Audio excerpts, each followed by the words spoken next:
হসপিটালে মানুষে কোনোদিন এরম হাসতে হাসতে যায় আপনারা শুনছেন বা দেখছেন কোনো সময়? তয় মুই কিন্তু আজকে কইতে আছি হসপিটালেই যাইতেছি, হ্যাঁ আবার এরম আসতে আসতে। তো কি হইছে না হইছে সব কিছু দেখার লইগে ভিডিও কিন্তু একটুও টানবেন না। হ্যালো আসসালামু আলাইকুম, কি অবস্থা সবার, কেমন আছেন হগলডি? মুই আলহামদুলিল্লাহ ভালো আছি, একটু বেশিই ভালো আছি মনে হয়। না হয় কি ভিডিও শুরুতেই এরমের হেটকাইতে থাই? তো দেখেন মুই আর মোর মায় হসপিটালে যাইতে আসি।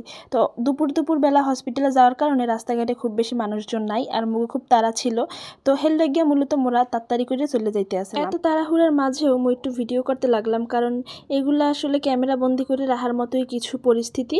আর খুশির মুহূর্তগুলো আসলে আমনেগুলাকে তুললে ধরতেও মোর ভালো লাগে, কারণ আমনেরা আমার খুব কাছের মানুষ। হ্যাঁ কিন্তু নতুন না, হ্যাঁ অনেকদিন আগে থেকেই এ কথা মুই আমনেগু বারবার কই।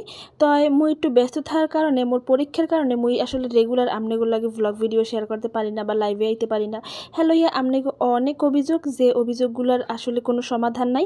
2 মাস পর অবশ্যই আমনেগুলাকে এককালে সারাদিন বইয়ে লাইভ করবো, সারাদিন ভিডিও শেয়ার করবো। সেই সময় ইনশাল্লাহ সবার লাগে আবার আগের মতো ভালো একটা সম্পর্ক হইবে। এখন একটু দূরত্ব হইলেও সব ঠিকঠাক হয়ে যাবে ইনশাল্লাহ। তো এরপরে দেখেন অটোতে উঠছি, এতক্ষণ রাস্তাঘাটের ভিডিও দেখাইছি। তো এরপর ভাবলাম যে রাস্তাঘাট যদি এত দেখাই হলে আবার আমরা দেখতে চাইবেন না, কারণ মানুষ হচ্ছে একঘেয়েমি ভিডিও দেখতে চায় না। হের লগে একটু এদিক সেদিক ঘুরাইয়ে চাইরোপাশ ঠাস দেখান লাগে। এর মধ্যে আবার মুই একটু ক্যামেরার সামনেই পড়লাম, কারণ এত সুন্দর হাজ্জি গুজ্জি আবার খুশির মুহূর্ত শেয়ার করবো আমনেগুলাকে, একটু তো হাজা গোজা লাগেই না। তো এই দিকে মোরা কিন্তু আইয়ে পড়ছি হসপিটালে। এখন কিন্তু অনেকেই আবার যারা বুদ্ধিমান পিপল আছেন হেরা বুঝে যাইতে আছেন যে খুশির মুহূর্ত তার মানে হসপিটালে নিশ্চয়ই কের বাবুটা বইছে। হয় আমরা ঠিকই ভাবছেন, মোর একটা বুই নই, হেই বুইন করে দেখতেইছি এবারও সাধনার বুইন আম্বরের গোষ্ঠীতে মোর এই একখানি বুই নইছে। হ্যাঁ এককালে মুই দেখেন কত বড় আর মোর বুই নইছে হপায়। তো ঝামেলা যেটা হইছে এতটু একটা হসপিটাল, হের মধ্যে আবার খুঁজে পাই না মগু রোগী কোনখানে।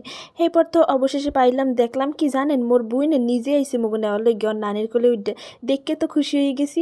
আর এরপর এই দেখেন কি লড়ে সরে একালে কিউট মার্শাল্লাহ কইতে আপনারা বলবেন না, কারণ এ কিন্তু মগু অনেক বড় সাধনার বোন।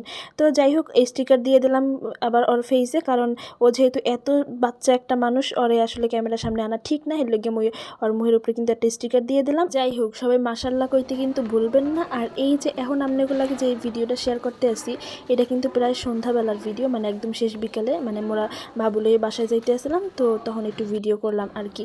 এই যে দেখেন হসপিটালের বাইরে মোরা আবার অপেক্ষা করতে আসলাম, কারণ মগো মেইন যে রুগী হে কিন্তু এখনও হসপিটাল থেকে বাইরে আনে। আর মোরা এখন বাসায় চলে যাবো, সবাই এখন বাসায় চলে যাইবে। তো এরপরে তো আর কি মোরা বাসায় চলে আইতে আসলাম। তো আবার সময় মুই আবার এক পিস কেক কিনলাম। ও বাবা এই এটুকেরটা কেক এর দাম হচ্ছে 10 টাকা। তো আপনাকে আবার খুললে দেখাইতেছি কত রুয়েরটা কেক, তাই বোঝেন যে ঠেকলাম যেন টাহা চাবাইছে বাই খেয়ে।